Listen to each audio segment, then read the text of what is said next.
Enquanto isso, meus irmãos, vamos abrir nossas Bíblias em Lucas, capítulo 17.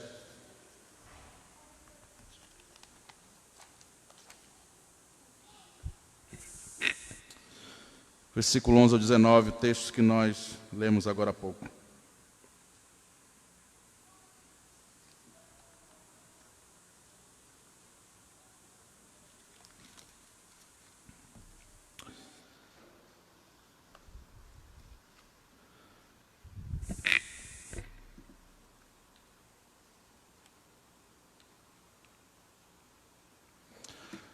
Meus irmãos, a história, nós começamos em fevereiro uma série, íamos começar, uma série de estudos chamado Os Anônimos, Os homens e mulheres que tiveram um encontro com Jesus, mas não tiveram seus nomes citados, mas que tiveram experiências extraordinárias com Jesus. E nessa noite nós vamos estudar a vida não a vida dos 10, mas de um que era leproso e teve não somente a sua cura física, mas a sua cura espiritual, por esse encontro impactante com Jesus. Então, os irmãos estão armados aí, Lucas 17, versículo 11 ao versículo 19. Diz assim a palavra do nosso Senhor: De caminho para Jerusalém, passava Jesus pelo meio de Samaria e da Galileia. Ao entrar numa aldeia, saíram-lhe ao encontro 10 leprosos, que ficaram de longe e gritavam, dizendo: Jesus, mestre, compadece-se de nós. Ao vê-los, disse-lhe Jesus: Ide mostrai-vos aos sacerdotes. Aconteceu que, indo eles, foram purificados. Um dos 10, vendo que fora curado, voltou dando glórias a Deus em alta voz, e prostrando-se com o rosto em terra aos pés de Jesus, agradecendo-lhe, e este era samaritano. Então Jesus lhe perguntou: Não eram 10 os que foram curados? Onde estão os 9? Não houve porventura quem voltasse para dar glória a Deus, senão esse estrangeiro? E disse-lhe: Levanta-te, vai, a tua fé te salvou. Amém. Então, meus irmãos, a história ela é bem clara, não precisa explicar muito sobre o que ocorreu. Então Jesus ele está passando ali descendo para Jerusalém, passando pela Galileia, ele vê 10 leprosos, vê Jesus ao longe e gritam, porque eles não tinham autoridade ou autorização para chegar perto da sociedade, perto da população. Havia uma cidade de refúgio própria para essas pessoas que eram acometidas de lepra. Então eles eram isolados, porque a lepra nesse período ela era contagiosa, Então, as pessoas que eram acometidas disso, pelo fato de não haver medicina e medicamentos apropriados, essas pessoas elas eram afastadas por uma cidade chamada Cidade de Refúgio, e ali elas eram colocadas para morrer lentamente, ou esperar uma intervenção divina, ou os parentes iam sempre lá levando medicamentos que amigos, familiares, outras pessoas recomendavam que os leprosos passassem no corpo e ali serem curadas. Então, essas pessoas não são muito diferentes de nós em relação a recomendações que às vezes nós temos, quando nós estamos com algum tipo de enfermidade. Quando as pessoas recomendam para nós algum tipo de medicamento, a gente vai porque a gente quer ficar curado. E às vezes o medicamento nem é bom assim, não tem nenhum tipo de eficácia, mas a gente vai na esperança que aquele medicamento dê algum resultado. E não era diferente desses homens. Esses homens já tinham ouvido de tudo, e ouvido vários tipos de conselhos em relação a adquirir algum tipo de cura.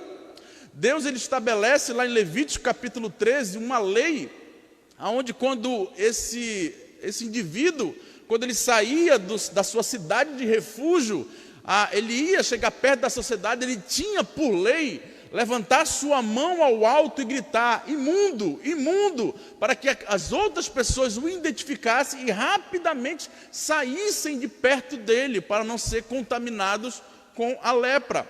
Então esse grupo, esses 10 indivíduos aqui, eles estão acostumados a lidar com rejeição, com desprezo da sociedade, e também com o medo que a sociedade tinha deles por causa dessa doença. E aqui no texto, no versículo 13, diz que eles estão ao longe, eles viram Jesus, estão bem longe, e gritam em alta voz para que Jesus vá lá socorrê-los. Possivelmente, eles já tinham ouvido falar de Jesus e os milagres que Jesus estava fazendo ali no seu tempo. Então Jesus é o último recurso, Jesus é a última ferramenta, Jesus é o último cartucho da espingarda. Então eles gritam desesperadamente por Jesus, esperando que Jesus mostre compaixão, mostre misericórdia pelas vidas deles. Então, diante disso, no versículo 14, Jesus viu aqueles homens gritar, olhou para eles e disse: olha, vai lá com os sacerdotes. Por que os sacerdotes? Os sacerdotes, eles eram a secretaria de saúde da época. Então, eles eram da vigilância sanitária. Eles iam identificar, eles eram os enfermeiros.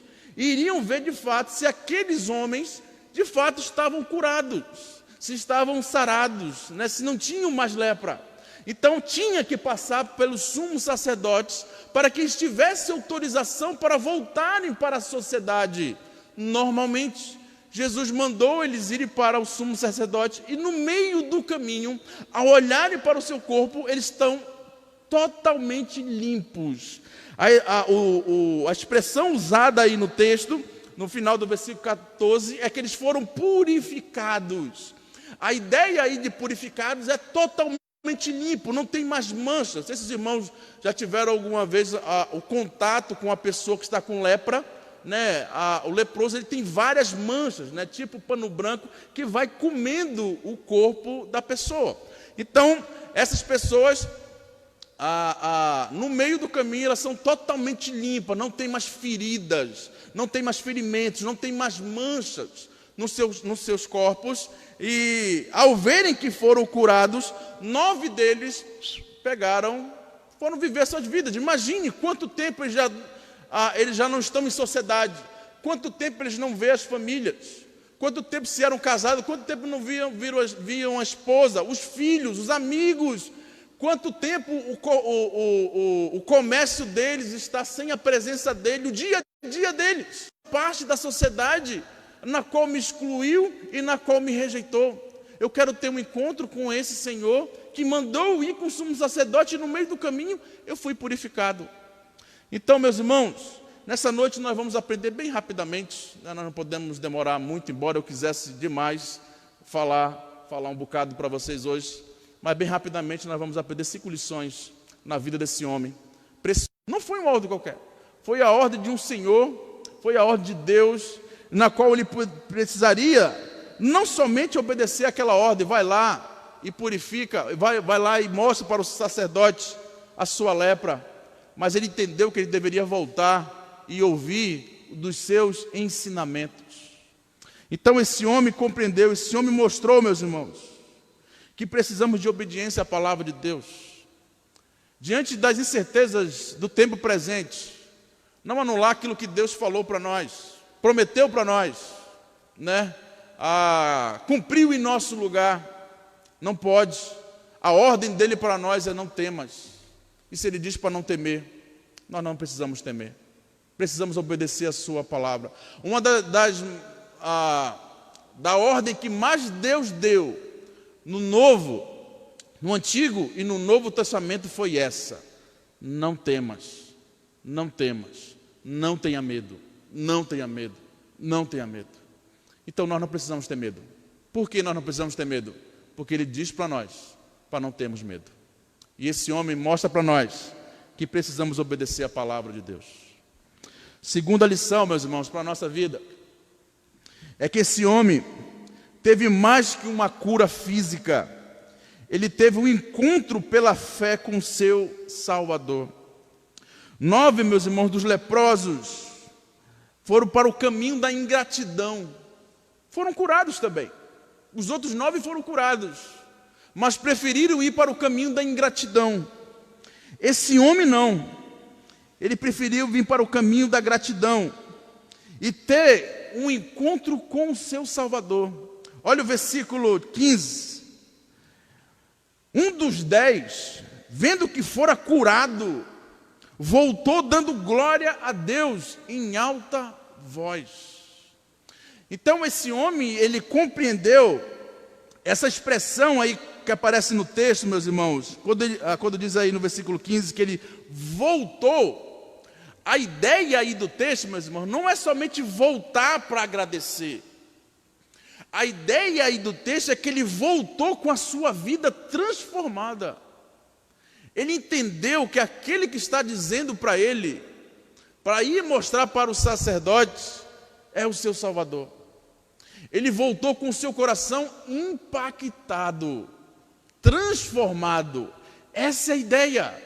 A ideia aí de voltou é de convenção, né? Se converter. Porque é isso que nós fazemos quando cremos em Cristo, né? Nós estamos indo para um caminho que desagrada a Ele. Num dado momento, Ele se revela a nós, abre os nossos olhos e nós voltamos nós viramos a costa para aquilo que estávamos fazendo e passamos a segui-lo. Essa é a ideia de conversão. Você mudar, Cristo mudar o caminho para o qual nós estávamos. Esse homem, ele estava caminhando para o caminho da ingratidão. Ao ser curado, ele tem um encontro com Cristo. Ele diz, olha, esse que me curou não é um homem qualquer, não é uma pessoa qualquer. Esse homem mostra para nós que o que um milagre pode fazer na vida de um indivíduo. Nós precisamos entender, meus irmãos, que bênção ela deve nos aproximar de Deus. Toda bênção que vem da parte de Deus nos aproxima dele. As bênçãos que não vêm da parte de Deus têm a finalidade de nos distanciar dele. Então, muito cuidado, meus irmãos, com aquilo que nós pedimos tanto, que tem uma possibilidade muito grande de nos afastar de Deus. Porque as bênçãos que Deus nos dá, nos aproxima dele. Cristo cura esse homem, e essa bênção veio dele, e esse homem se converte. E o texto diz que ele volta dando glórias a Deus, em alta voz. Então a segunda lição que nós aprendemos é essa. Esse homem, ele teve mais que uma cura física, ele teve uma cura espiritual e um encontro com o seu Salvador. Terceira lição que nós aprendemos, meus irmãos, do texto, é que esse homem, ele se coloca como um eterno devedor de Deus. É isso que a conversão nos dá, meus irmãos. O versículo 15, o finalzinho diz que ele voltou dando glórias a Deus. Ele não voltou dizendo, olha, eu merecia ser curado mesmo. Você fez aquilo que eu merecia. Quanto tempo eu estou sofrendo aqui, excluído da sociedade? O Senhor fez mesmo o que eu merecia. Não, esse homem volta dando glórias a Deus. É como se ele dissesse, olha, por que o Senhor fez isso comigo? Por que o Senhor me curou? Eu não merecia ser curado. Eu não merecia que o Senhor fizesse isso comigo. Então, o que espantou esse homem, não foi o fato dele ter sido curado. O que espantou esse homem é o motivo por que ele foi curado. Por que ele foi curado? E ele se coloca como devedor. Eu devo tudo ao Senhor. E ele volta dando glórias a Deus. Glórias, em alta voz. É isso que uma conversão genuína produz no coração do pecador e do indivíduo. Ele produz esse senso de dívida que nós temos diariamente. Quando nós, por um dado momento da nossa vida, nós achamos que temos algum tipo de merecimento diante de Deus, então, meus irmãos, esse pensamento que está na sua cabeça não é de Deus. E não é gerado pela ação do Espírito na minha e na sua vida. Quando nós reclinarmos a nossa cabeça na nossa cama e disser, eu mereço dormir nessa cama confortável. Então esse pensamento não é de Deus. Porque nós deveríamos, ao reclinar nossa cabeça no travesseiro, dizer, Senhor, muito obrigado. Porque não merecia estar nessa cama. Não merecia estar nesse lar.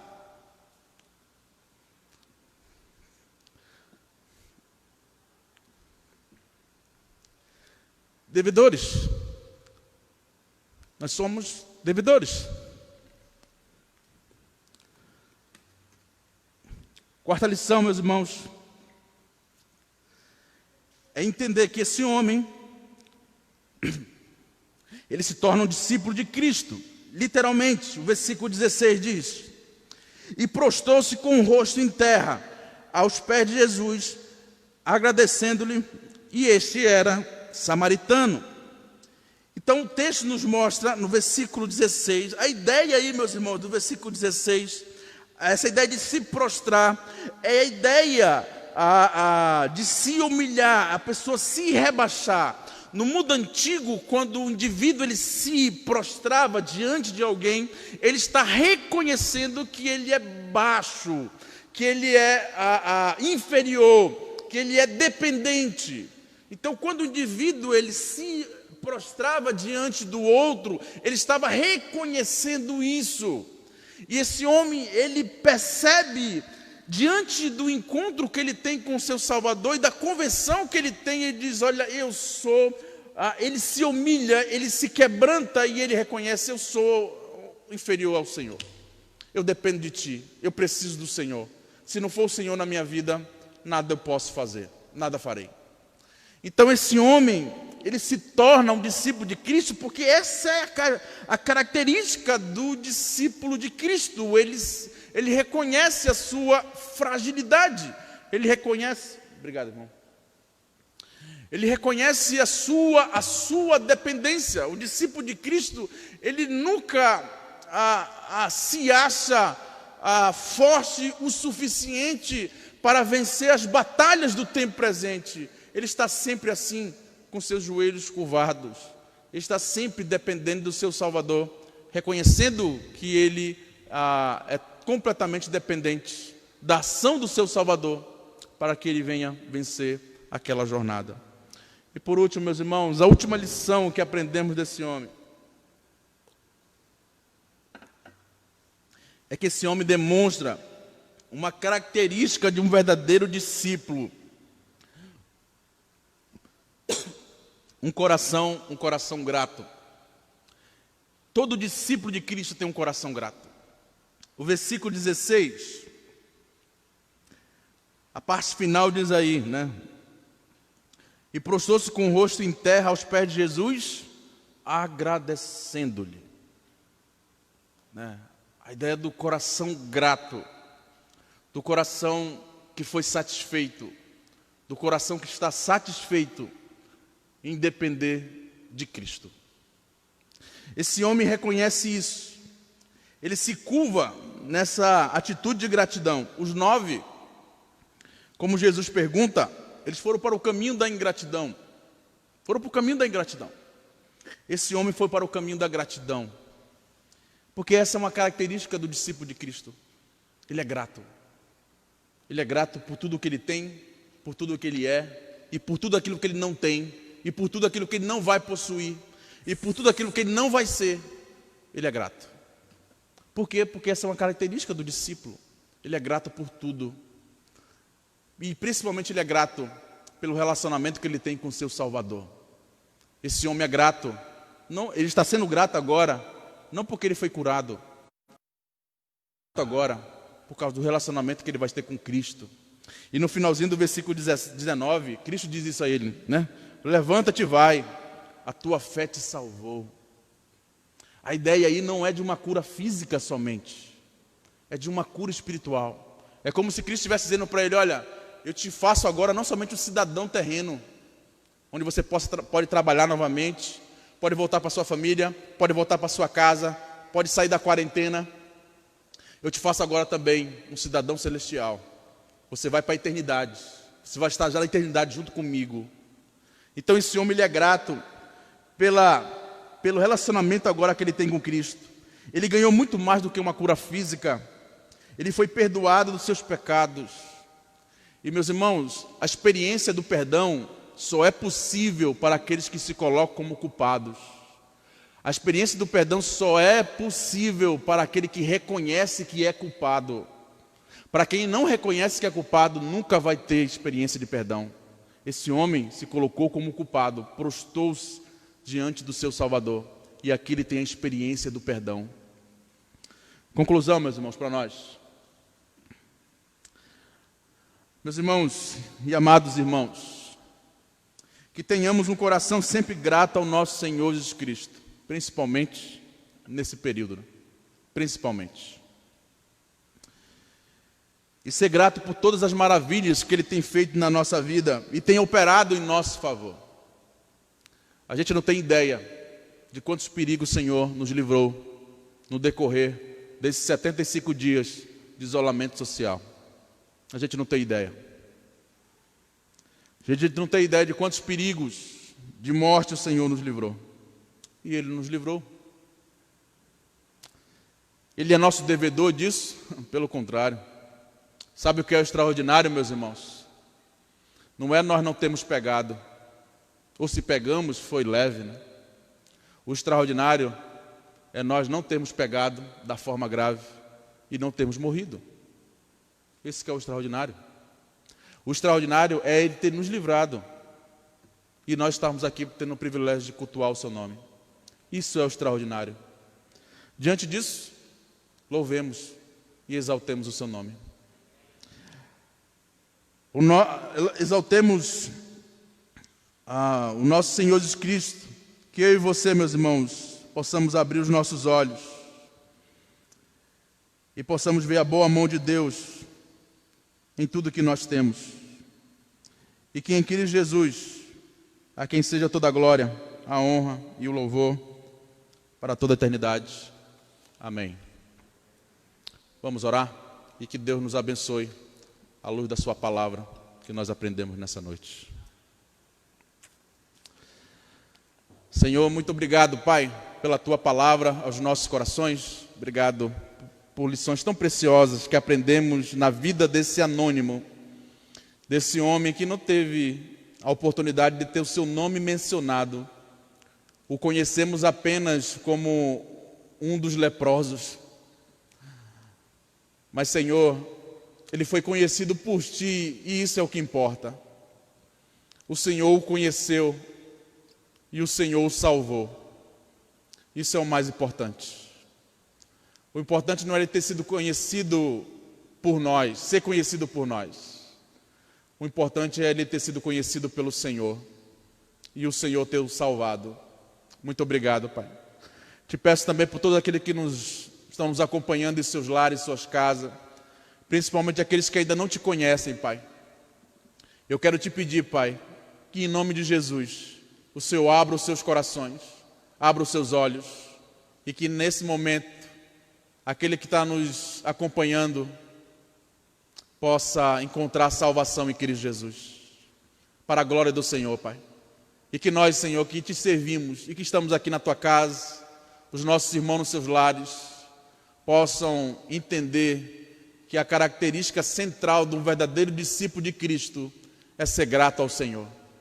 Nos enche, Deus, e nos lembre todos os dias o quanto precisamos ser gratos a Ti, por todas as Tuas bênçãos, por todo o Teu cuidado e principalmente pela comunhão que temos contigo e o acesso que temos a qualquer momento à Tua presença, ao Teu trono de graça, através das nossas súplicas e das nossas orações.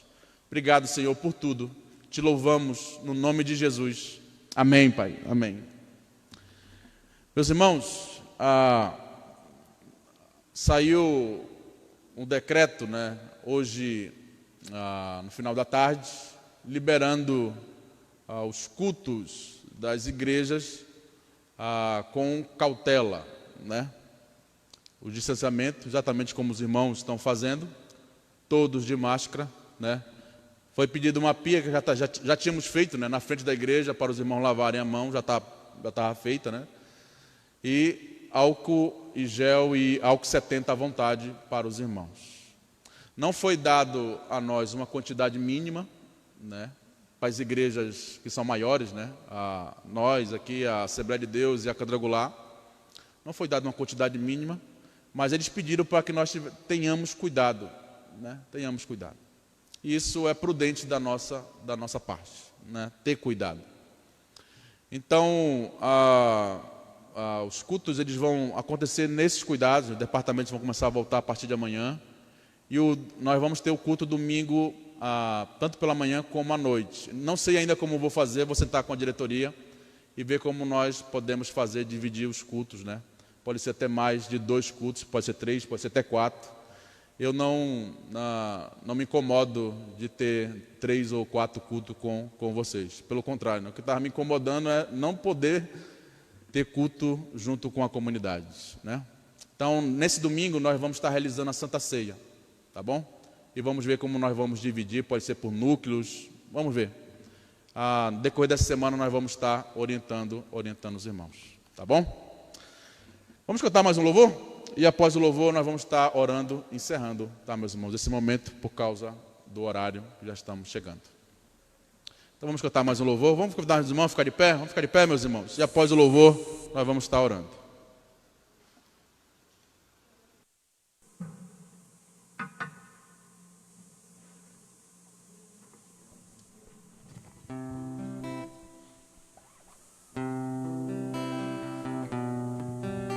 Tu és soberano sobre a terra, sobre os céus tu és Senhor, absoluto.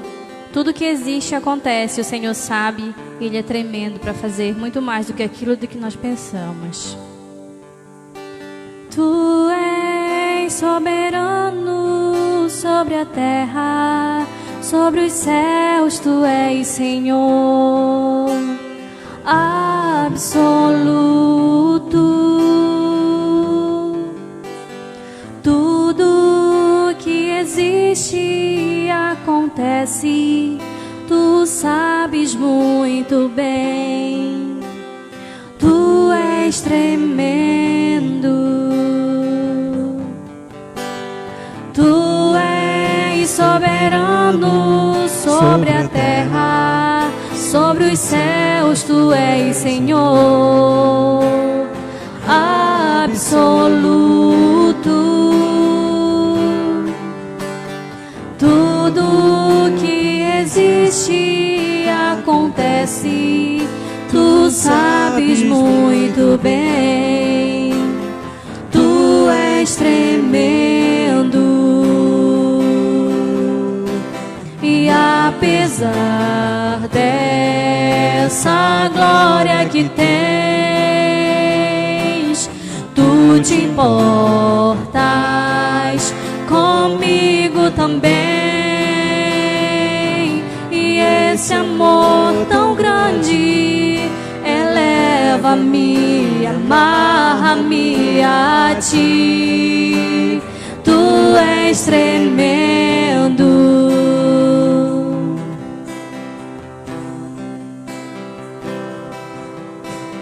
Tu és soberano sobre a terra, sobre os céus tu és Senhor, absoluto.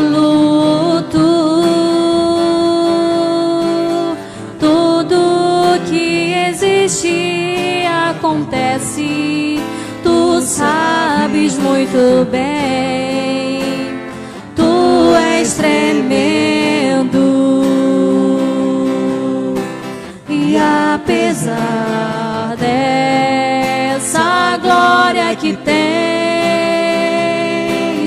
tu te importas comigo também.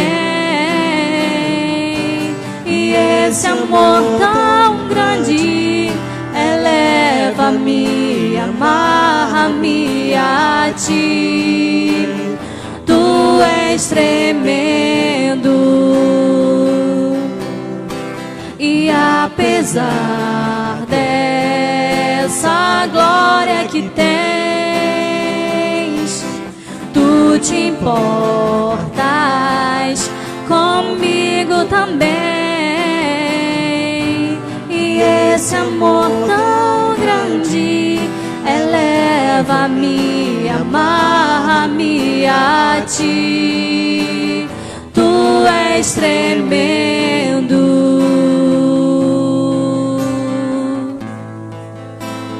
Tu és tremendo.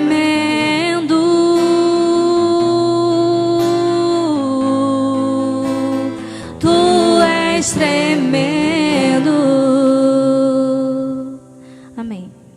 abençoe. Vamos orar, meus irmãos. Senhor, muito obrigado pelo privilégio de estarmos aqui na Tua casa nessa noite e poder cultuar o Teu nome. Obrigado pelos nossos irmãos, a família, as famílias que estão reunidas nesse momento também nas suas casas, cultuando, exaltando o Teu nome. Que o Senhor continue abençoando as suas vidas, que o Senhor continue cuidando, que o Senhor continue guiando, direcionando, Pai, as suas vidas.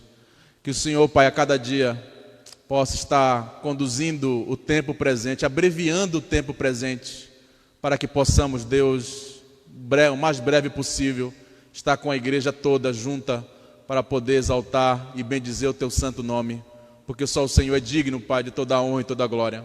Leve, Senhor, os nossos irmãos aos seus lares de segurança, continue protegendo, continue guiando para a glória do Teu nome, Pai. Fique conosco no decorrer dessa noite, te exaltamos e te glorificamos, no nome santo de Jesus. Amém, meus irmãos, amém. Boa noite, meus irmãos, que Deus abençoe a todos, tá bom? Antes de sair, bote lá o álcool 70, tá bom? Se quiser lavar a mão lá, pode lavar a mão lá fora. Amanhã, culto das mulheres, tá? Aqui na igreja às 6 da tarde.